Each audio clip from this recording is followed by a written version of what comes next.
অংশগ্রহণ করবে, তারা ওইটার সঙ্গে অবদান ওয়াকিবহাল না, তাদের জন্য আমরা অনুমতি দিচ্ছি। আরেকটা হলো মন্ত্রণালয় পর্যায়ে অনেকেই অনেক প্রজেক্ট নিয়ে কাজ করেন, যেগুলো হলো অনেক জটিল, এতটাই জটিল যে ইজিপির যে টেকনিক্যাল ইস্যুর কারণে সেটা ম্যানুয়ালি করা হয়। তো এই দুইটা ক্ষেত্রে আমরা সাধারণত অনুমতি দিই। 2025-26 আমরা সবাইকে অনুমতি দিচ্ছি, কিন্তু আগামী বছর থেকে সেই অনুমতিটা দেওয়া হবে না এবং এই কারণে আপনাদের জানতে হবে।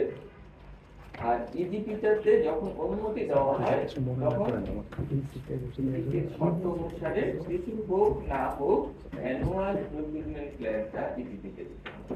এটা তো সবাই জানে। কেন অ্যানুয়াল প্রকিউরমেন্ট প্ল্যান দিতে হবে এটা কি জানেন? ইজিপিতে কেন আমি সব কিছু থেকে বললাম যে সে ম্যানুয়ালি কেনাকাটা করতে পারবে, কিন্তু কেন ইজিপিতে আপনার অ্যানুয়াল প্রকিউরমেন্ট প্ল্যান করতে হবে? এখানে ধারণা যদি বলেন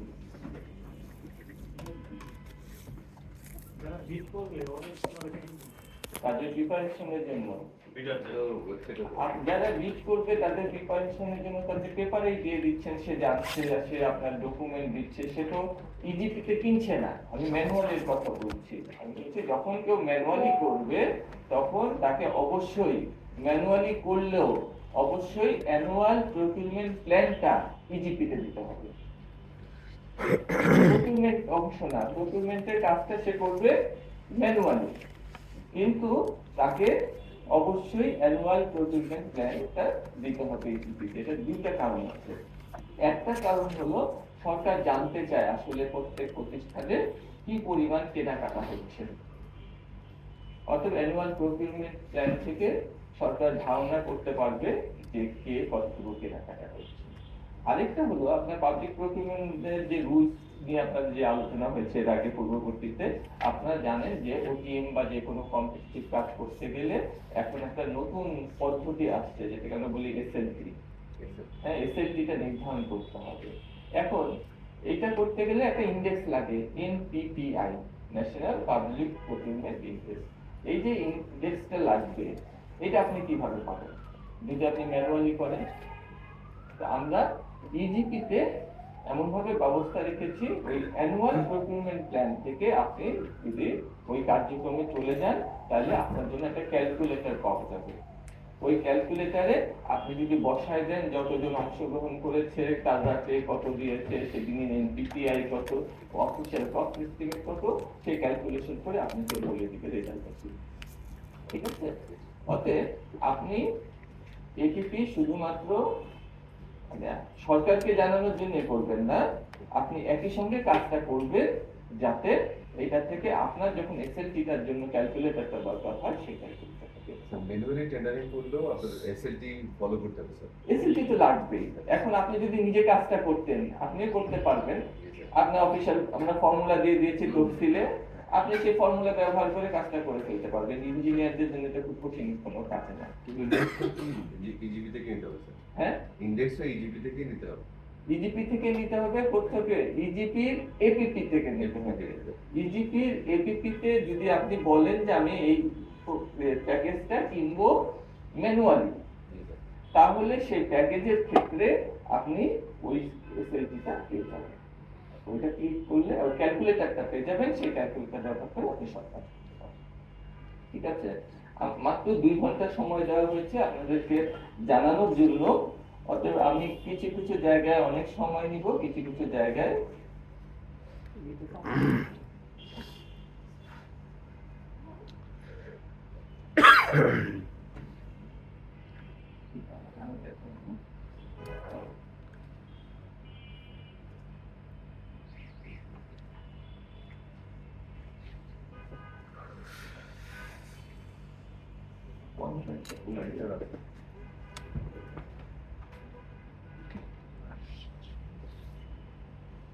আমরা তাহলে ইজিপি শুরু করি। আজকের বিষয় ইজিপি গাইডলাইন, কিন্তু আমি ইজিপি গাইডলাইন নিয়ে যাব না। আমি যাব হলো সংক্ষেপে বোঝানো বেসিক বিষয়গুলা, যাতে আপনি ইজিপিটা ব্যবহার করতে পারেন এই 2 ঘন্টার মধ্যে। আমরা সাধারণত 5 দিনের একটা প্রশিক্ষণ করি এবং হাতে কলমে ধরে ধরে ধরে ধরে আঁকাই নিতে থাকি। আপনি 2 বছরে 2 ঘন্টা এটা কতটুকু হবে জানি না, কিন্তু যদি বেসিকটা জানেন তাহলে সমস্যা হবে না। তাহলে ইজিপির কাজটা করতে গেলে আপনাকে অবশ্যই আমাদের ওয়েবসাইটে যেতে হবে, এবং আপনি জানেন আমাদের ওয়েবসাইটের অ্যাড্রেস হলো eprocure.gov.bd। এটা জানার কোনো দরকার নেই, গুগলে সার্চ দিলে ইজিপি দিয়ে বলেন, ই-প্রকিউরমেন্ট বলেন, পেয়ে যাবেন। তাহলে আপনি ওখানে চলে যান যদি, তাহলে সাইটে চলে যাবেন। আপনি কেন করবেন, আইনের বাধ্যবাধকতা আছে, এগুলো নিয়ে বাদ দিন। আমরা কত মানুষ এই ইজিপির সঙ্গে সম্পৃক্ত এটা যদি দেখি, আমি কয়েকটা জায়গায় আলোচনা করবো, অন্যগুলো স্কিপ করে যাব। এই পদ্ধতিতে রেজিস্টার করা আছে নভেম্বর 2025 অনুসারে 1,43,374 জন। এটা অলরেডি 1,50,000-এর উপরে চলে গেছে, কারণ যে ইজিপি বাধ্যতামূলক করা হয়েছে, সবাই ইজিপিতে আসছে। এখন এই যে এটা তৈরি করা হলো, এর ফলে আপনার জন্য একটা বড় বাজার তৈরি হবে। আগে আপনি পেপারে দিতেন, কেউ কেউ অচেনা পেপারে দিত, কেউ চেনা পেপারে দিত, কিন্তু শর্ত কাউকে জানতে গেলে ওই দিনের পেপারটা পড়তে হইতো। আমি আমার নিজের অভিজ্ঞতাতে দেখছি, আমার অফিসে পেপার আসে, পেপার পড়ার সময় পাই না, টেন্ডার দেখার আরো সময় না, বড়দের আমি হেডলাইনটা দেখি। তো টেন্ডাররা ওইটা দেখবে, সে ওই পেজগুলোতে যাবে, কিন্তু যে পত্রিকায় আপনি দিয়েছেন সেখানে নাও হতে পারে। কিন্তু আমাদের এই ওয়েবসাইটে গেলে এই পরিমাণ মানুষ এই জিনিসটা কি কি টেন্ডার আছে সেটা দেখতে পারবে। দেখতে পাওয়ার পাশাপাশি আরো একটা কাজ করে, সে যখন নিজেকে রেজিস্টার করে তখন সে বলে যে আমি কি কাজ করি। যে সাপ্লায়ার সে বলে যে আমি ফার্নিচার সাপ্লাই করি, কেউ বলে আমি কম্পিউটারে করি, কেউ বলে আমি কম্পিউটারে নেটওয়ার্ক করি, আমি কম্পিউটারে সফটওয়্যার করি। এরকম করে সে নির্ধারণ করে দেয় যে সে কোন গোষ্ঠীর টেন্ডার আছে। আর আপনারা যখন ইজিপিতে যে কোনো কেনাকাটার কাজ করবেন, আপনি ধরেন বললেন যে অফিসে ফার্নিচার করতে চান, আপনি ক্লাসিফাই করে দিবেন যে আপনি কাদের কি চাচ্ছেন, যে আপনি স্টিলের ফার্নিচার চাচ্ছেন, না উডেন ফার্নিচার চাচ্ছেন, না এনি ফার্নিচার ব্যবস্থা করতে পারেন। এই যে দুইটা চয়েস হয়ে যায়, এই দুই চয়েসের ফলে লাভ হয় কি, এই 1,43,000-এর মধ্যে যারা ফার্নিচারের ব্যবসা করে তাদের মেসেজ বক্সে আপনার এই চিঠি চলে যায়। দেখেন খেয়াল করে, সে যদি আমাদের eprocure.gov.bd তে নাও দেখতো, তাহলেও সে তার মেসেজ বক্সে এই ধরনের যত রকম সারা বাংলাদেশে টেন্ডার আসবে, সেই টেন্ডারটা তার মেসেজ বক্সে চলে যাবে, চিঠি মেসেজ বক্সে।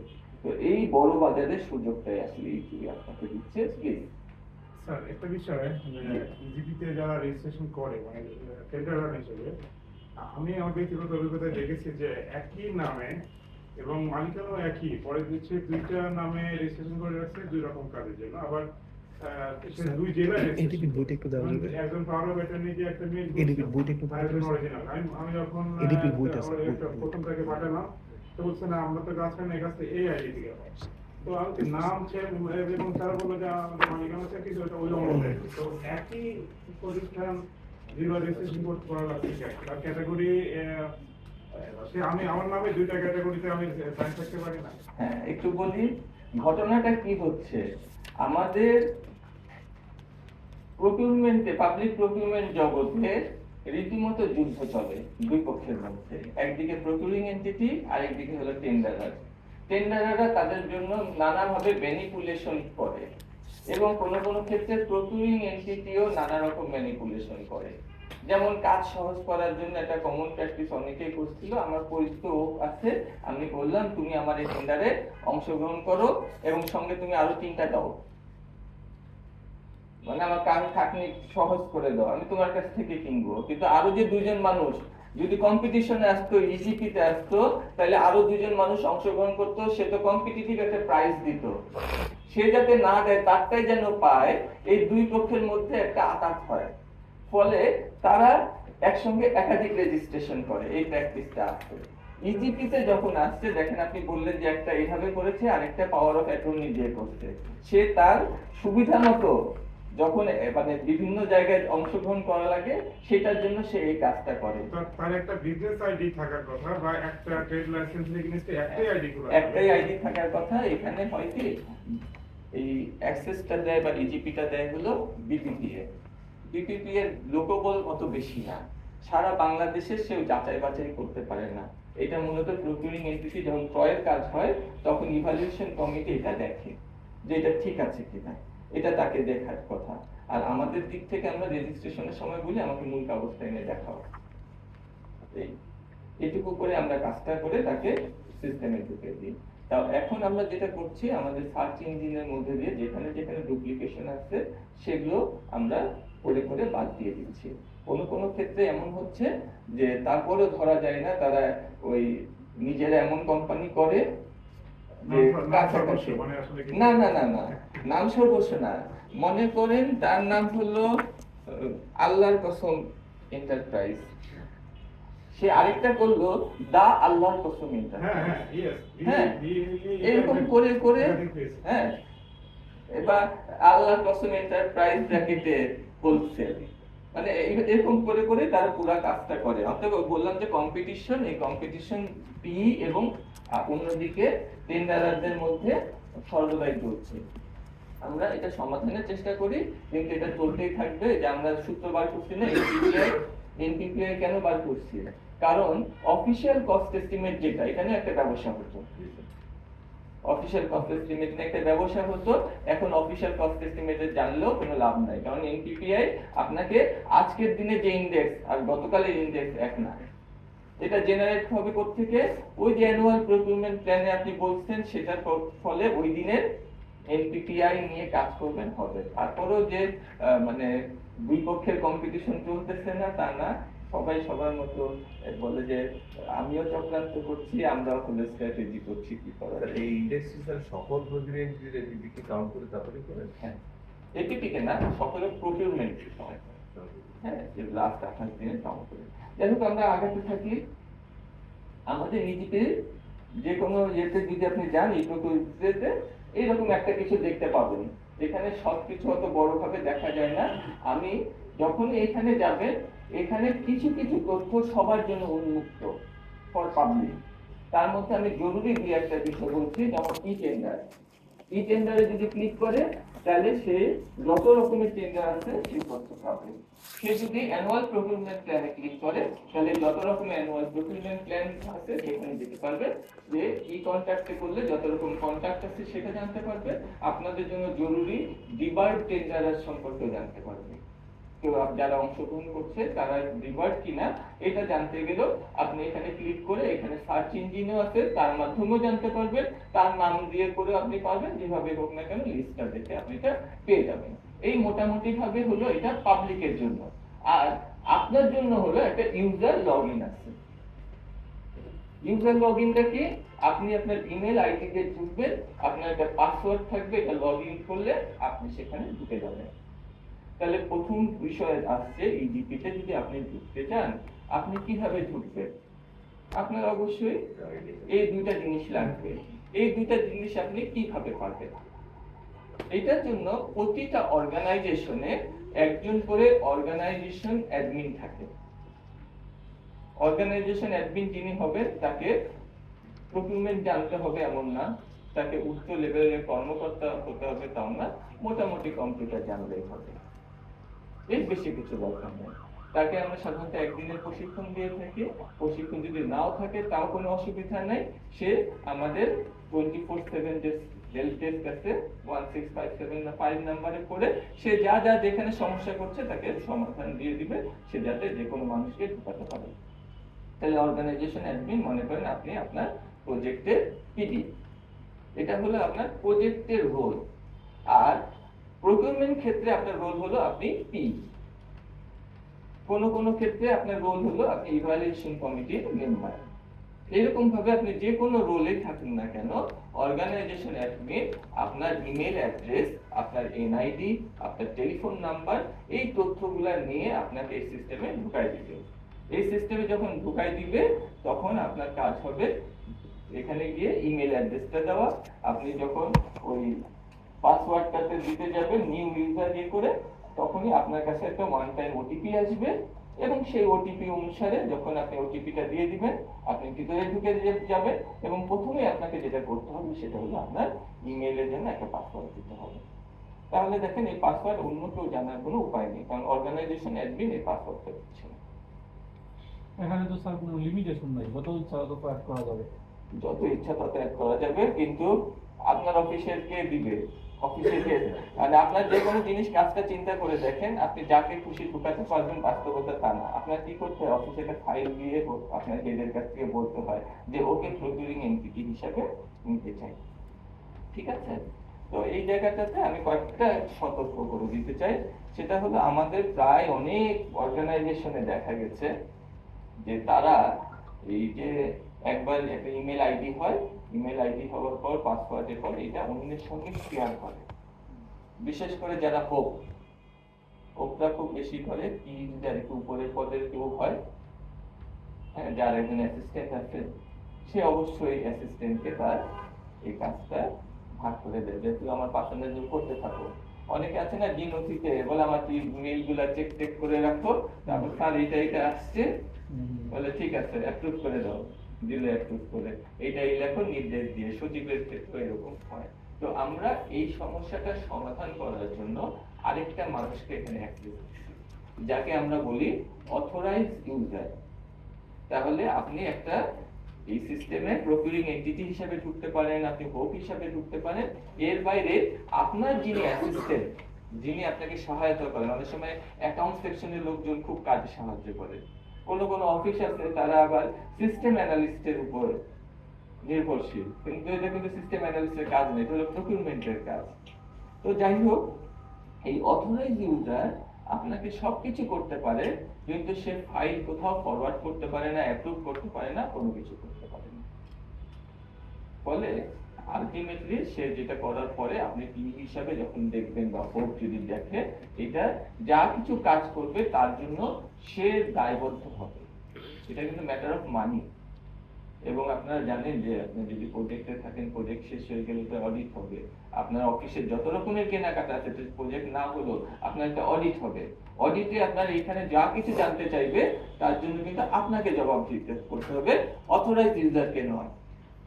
এর আগে পর্যন্ত বহু ঘটনা ঘটেছে, বিশেষ করে ডাক্তারদের ক্ষেত্রে। ডাক্তার খুব ডাক্তারি ভালোবাসে, কিন্তু তারা কেনাকাটার সঙ্গে নিজেকে ইনভলভ করতে চায় না। তো তারা কি করে, এসে প্রথমেই বলে যে এইটা কি করলেন, আমাকে এই প্রকিউরমেন্টের মধ্যে ঢুকাই দিলেন। তখন অফিস কি বলে, স্যার কোনো চিন্তা করবেন না, আমাদের ভরসা রহমান আছে, সে আপনাকে সব সমাধান করে দিবে। বলে কে ভরসা রহমান? এই যে স্যার, এই হলো ভরসা রহমান। সে বলে স্যার অসুবিধা নেই, আমি আপনার সব কাজ করে দিব। সেই প্রকিউরমেন্টে সবকিছু করে দেয়, কারণ তার কাছে সেই অ্যাক্সেসটা আছে, সেই সবকিছু করতে থাকে। তো 24 যে অগাস্টের পরে আপনারা হয়তো পেপারে দেখেছেন বহু মানুষ দুদক ধরছে, এবং এমন অনেক মানুষ, খুবই ভালো মানুষ, কোনো অন্যায়ের সঙ্গে সম্পৃক্ত না, কিন্তু তার পেনশন পর্যন্ত আটকে গেছে। এটা দেখে অনেকেই ভয় পাইছে, ভয় পেয়ে আমাদের সঙ্গে যোগাযোগ করছে যে আমরা কি করব, কারণ সেটা পাসওয়ার্ড দিয়ে দিচ্ছে। এবং পাসওয়ার্ড দেওয়ার মানে হলো দায়বদ্ধতাটা আর অন্যর কাছে নাই। যাকে আপনি ভরসা করতেন সে কিন্তু কোনো দায়বদ্ধ না, কারণ তার পাসওয়ার্ড দিয়ে ঢোকা হয় নাই। Everything should be recorded in the e-GP. অতএব দেখা যাচ্ছে যে আপনি আসলে ঢুকেছেন। তো আমরা তাদেরকে পরামর্শ দিয়েছি যে আপনি এখন খোঁজ খবর নেন, ফাইল চান, দেখতে চান। তো একজন ডাক্তার গেছে, গিয়ে বলছে যে এখন থেকে সব ইজিপি ফাইল আমার কাছে আনবা। বলে ঠিক আছে স্যার, স্যার আপনার কাছে একটা ফাইল আসছে। কি ফাইল? বলে স্যার একটা কন্ট্রাক্ট সাইন করতে হবে। দেখি কন্ট্রাক্ট সাইন করতে হবে, তো এই কন্ট্রাক্টের কি তুমি টেন্ডার দিছিলা? বলে হ্যাঁ স্যার দেওয়া হয়েছে। বলে কে দিছে? বলে স্যার আপনি দিছেন। হ্যাঁ, বলে যে এটা নোয়াজারি হয়েছে? বলে হ্যাঁ স্যার হয়েছে। কে করছে? স্যার আপনি করছেন। মানে এই যতগুলা দায়বদ্ধ সবগুলা হলো সে তার মাথা গরম। তো তাকে পরামর্শ দেওয়া হচ্ছে যে পাসওয়ার্ডটা যেন সে চেঞ্জ করে ফেলে, ভবিষ্যতে তাকে অতীতে কিছু করা যায় না। এই প্র্যাকটিসের বাইরে আরো একটা প্র্যাকটিস আছে, বহু সময় বহু অফিস করেছে। সেটা হলো একবার একটা ইমেল অ্যাড্রেস আর একটা পাসওয়ার্ড দিয়ে একজন প্রকিউরিং এন্টিটি ভিতরে ঢুকে গেছে। এরপরে সে রিটায়ারমেন্টও চলে গেছে। তারপরে পরের জন যে আসছে, তার ওই একই পাসওয়ার্ড ব্যবহার করতেছে, একই ইজিপি ব্যবহার করতেছে, এটা ইমেল অ্যাড্রেস দিয়ে ঢুকে কেনাকাটা করছে বছরের পর বছর। তাহলে এটার জন্য কাকে দায়বদ্ধ হবে? যে সাধারণভাবে রিটায়ারমেন্টে গেছে। এবং এখনকার এসে মানুষ যখন কিছু কিছু করে বিধিবিধান জানছে, যখন আগের মতো তো কড়াকড়ি এত ছিল না, এখন একটু কড়াকড়ি হচ্ছে, তখন তারা বুঝতে পারছে যে এই জিনিসটা ভুল হয়েছে, তারা আবার নতুন করে করার চেষ্টা করছে।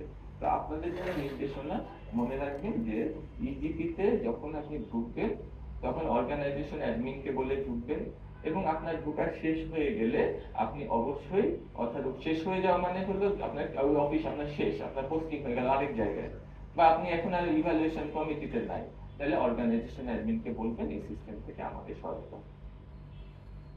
এবং সে সরায় দিবে কি দেয়নি এটা আপনি দুই ভাবে জানতে পারেন। এক হলো আপনার ইমেল অ্যাড্রেস যেটা আছে সেখানকার মেসেজ বক্সে, আর দ্বিতীয় হলো আপনার আমরা মেসেজ পাঠাই দিই যে আপনাকে অর্গানাইজেশন অ্যাডমিন কিচ্ছু জানে না, সে খালি জানে কি করে আপনাকে ঠকাতে হবে। তাকে বলা হচ্ছে একদিনের ট্রেনিং, আপনাদের জন্য হলো 5 দিনের ট্রেনিং। একদিনের ট্রেনিং এ বলি যে তার কাছ থেকে এই 5টা জিনিস নিবা, টেলিফোন নাম্বার নিবা, আইডি নাম্বার নিবা, তার ঠিকানা নিবা, যে অর্ডার দিয়ে তাকে প্রসিডিং এন্টিটির দায়িত্ব দিচ্ছে এগুলো নিবা, নিয়ে তুমি তাকে ছবি নিবা, নিয়ে তাকে ঢুকাই দিবা। কিভাবে ঢুকাতে হবে এগুলো অ্যাটাচ করবা, এইগুলো দেখে দেখে লিখবা, বাস হয়ে গেল। সেক্ষেত্রে তো বিডিডি এর সাথে যোগাযোগ করতে হয় প্রত্যেকবার। না না না, এই জন্য মানে আমরা খুব কম লোকবল দিয়ে তুলি। আমার সঙ্গে কোনো যোগাযোগ দরকার নেই, আপনি আপনার অফিসের অর্গানাইজেশন অ্যাডমিনের সঙ্গে যোগাযোগ করবেন। অর্গানাইজেশন অ্যাডমিনকে আমরা একবার, দুইবার, তিনবার শিখিয়ে দিব, করতে করতে সে জানে কিভাবে করতে। এটা সাধারণ একটা কাজ, 5টা ডকুমেন্ট দিয়ে পেপার, এটা 1 পৃষ্ঠার কাজ মনে করেন। অতএব তার জন্য কোনো সমস্যা নেই, সে এটা করে নিয়ে এখন আপনি মনে করেন প্রকিউরিং এন্টিটি বা ইভালুয়েশন কমিটি, এখন আপনি ঢুকে এই পাসওয়ার্ড আর ইমেল দিয়ে ক্লিয়ার। অর্গানাইজেশন অ্যাডমিন কোন লিংকটা ইউজ করে রেজিস্ট্রেশন করে দেওয়ার জন্য? তার জন্য কি আলাদা? অর্গানাইজেশন অ্যাডমিন যেটা করে সেটা হলো হোপ চিঠি দেয় আপনি বিপিপি এর কাছে, তখন আমরা অর্গানাইজেশন অ্যাডমিনকে ঢুকাই দিই।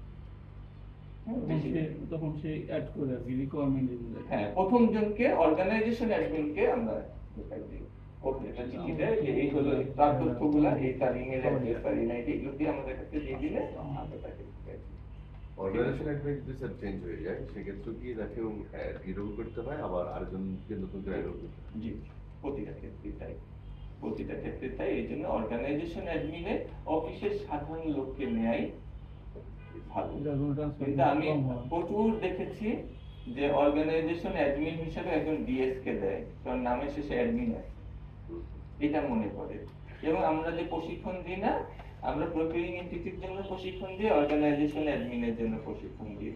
তো অনেক ডিএস অর্গানাইজেশন অ্যাডমিনের প্রশিক্ষণ পাবেন, আর তারপর গিয়ে বুঝতে পারেন যে তিনি ভুল প্রশিক্ষণ দিচ্ছেন, তার তো এটা দরকার নেই, তার দরকার হলো প্রকিউরিং এন্টিটির প্রশিক্ষণ। হ্যাঁ, তো এরকম বিষয়টা। তো অর্গানাইজেশন অ্যাডমিন আপনার এই কাজটা করে দিবে, সব কথা। আর আপনার দিক থেকে মনে রাখতে হবে যে আপনারা সামনে এগিয়ে যাবেন। তো আমরা ই-টেন্ডার অ্যানুয়াল প্রকিউরমেন্ট প্ল্যান যেটা পাবলিশ করে দিচ্ছি